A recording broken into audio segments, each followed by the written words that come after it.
നമസ്കാരം, എല്ലാവർക്കും എഡ്യൂക്കേറ്ററിലേക്ക് സ്വാഗതം. നമ്മൾ കുറേ നാളായി വീഡിയോസൊക്കെ ചെയ്തിട്ട്, അപ്പോൾ ന്യൂ ഇയർ ആയിട്ട് പഴയതുപോലെ തന്നെ വീഡിയോസ് എല്ലാം ചെയ്ത് ചാനൽ ആക്റ്റീവ് ആക്കാനാണ് പ്ലാൻ. അപ്പോൾ മുമ്പുണ്ടായിരുന്ന അതേ പിന്തുണ തന്നെ നിങ്ങളിൽ നിന്ന് പ്രതീക്ഷിക്കുന്നു. ഇന്നത്തെ വീഡിയോയുടെ കണ്ടന്റ് തംബ്നെയിൽ കണ്ട പോലെ തന്നെയാണ്. 2025 സാക്ഷ്യം വഹിക്കുന്ന ചില അത്ഭുതങ്ങളെ പറ്റിയാണ് ഇന്നത്തെ വീഡിയോയിൽ പറയുന്നത്. ബഹിരാകാശമായിട്ട് ബന്ധപ്പെട്ട് നടക്കുന്ന കുറച്ച് ഇൻട്രസ്റ്റിംഗ് ആയിട്ടുള്ള കാര്യങ്ങളാണ്. അപ്പോൾ ചാനൽ സബ്സ്ക്രൈബ് ചെയ്യുക. ആദ്യമായിട്ട് കാണുന്ന കൂട്ടുകാരുണ്ടെങ്കിൽ മറ്റുള്ളവരേക്കും ഷെയർ ചെയ്യുക. വാന നിരീക്ഷകരെ ആവശ്യഭരിതരാക്കാൻ കഴിയുന്ന അത്ഭുതകരമായ ആകാശ വിസ്മയങ്ങളാണ് 2025 കാത്തിരിക്കുന്നത്. പൂർണ്ണമായ ചന്ദ്രഗ്രഹണം, ഭാഗികമായ സൂര്യഗ്രഹണം, ഉൽക്കകൾ പെയ്തിറങ്ങുന്ന ആകാശമൊക്കെയായിരിക്കും 2025 കാണാനാവുക. എന്തൊക്കെ ശാസ്ത്രകുതയങ്ങളെ കാത്തിരിക്കുന്ന ആ വിസ്മയങ്ങൾ എന്തെന്ന് നമുക്ക് പരിശോധിക്കാം. ഈ വർഷത്തിലെ ഏറ്റവും ശക്തമായ ഉൽക്കാവർഷങ്ങളിൽ ഒന്നായ ക്വാഡ്രാന്റിയോടെ ആയിരിക്കും 2025 ആരംഭിക്കുക. ജനുവരി 3-4 തീയതികളിലായിരിക്കും ഇത് കാണാനാവുക.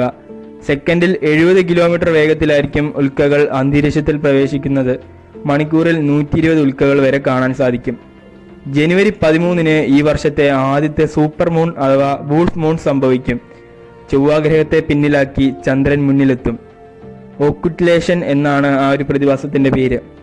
1 മണിക്കൂറോളം ചൊവ്വ ചന്ദ്രന് പിന്നിൽ മറഞ്ഞു നിൽക്കും.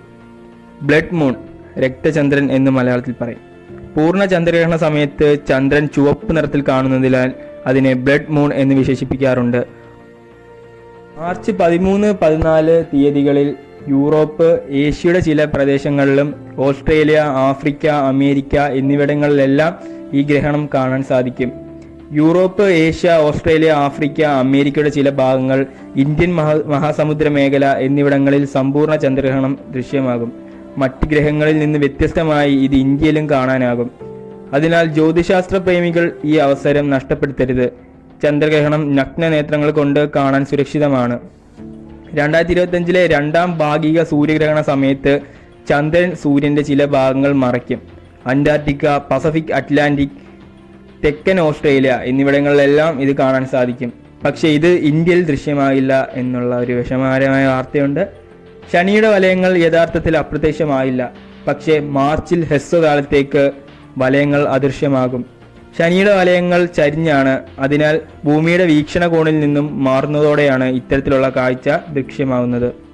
2025 സൂര്യനിലെ കൊറോണൽ മാസ് ഇജക്ഷൻ ഉച്ചസ്ഥായിലെത്തുമ്പോഴാണ് പ്രതീക്ഷിക്കുന്നത്. ഇത് കൂടുതൽ ശക്തമായ ധ്രുവദീപ്തിക്കും കാരണമായേക്കാം. അപ്പോൾ ഇന്നത്തെ നമ്മുടെ വീഡിയോ എല്ലാവർക്കും ഇഷ്ടമായെന്ന് വിചാരിക്കുന്നു. കുറേ നാൾക്ക് ശേഷം നമ്മളിടുന്ന വീഡിയോ ആണ്. അതുകൊണ്ട് തന്നെ നിങ്ങൾ മാക്സിമം സപ്പോർട്ട് ചെയ്യുക. ഇനിയുള്ള നമ്മുടെ വീഡിയോകൾക്കായി ചാനൽ സബ്സ്ക്രൈബ് ചെയ്യാനും നോട്ടിഫിക്കേഷൻ ബെല്ല് എനേബിൾ ചെയ്യാനും മറക്കരുത്. പണ്ടുണ്ടായിരുന്ന പോലെയുള്ള അതേ സപ്പോർട്ട് തന്നെ നമുക്ക് ആവശ്യമുണ്ട്.